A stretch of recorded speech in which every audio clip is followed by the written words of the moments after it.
Assalamu alaikum everyone, and welcome back to ICP update today. Now my target is about to be met, and this is trading at 11.553. I've given you a 10.7 trade right over here. So if you've actually been able to take that trade, you are 13% up. Now this one is still a 20% setup, and the setup was on the 1 hour time frame when I talked in yesterday's video in a little bit of detail that, you know what, you just got this little bit of distribution right over here. You broke to the downside, you back tested it, and that's pretty much where you're looking for ICP to drop in the future.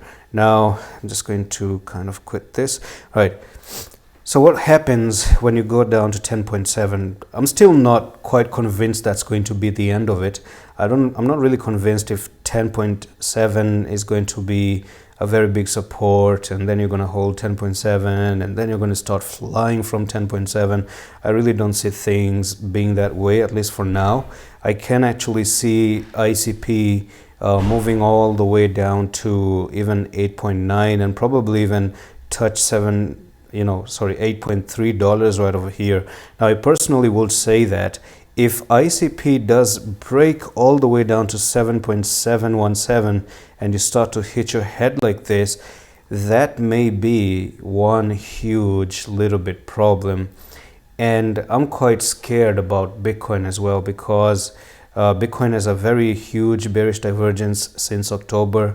So I'm not in the mood of trading anything at the moment, let alone ICP either. So the video started off with a high frequency doji where we saw this one very big candle, and this doji right here in the middle, this green right there, which looks like a spinning top, actually means a reversal, and I gave you a whole explanation of what happens when you have a high frequency doji. So that's it for this very quick update on ICP. Let's see down at 10.7 what happens. There's just a little bit of a support down here as well, I actually may add. So that's going to be somewhere around 10.6, 10.7 area.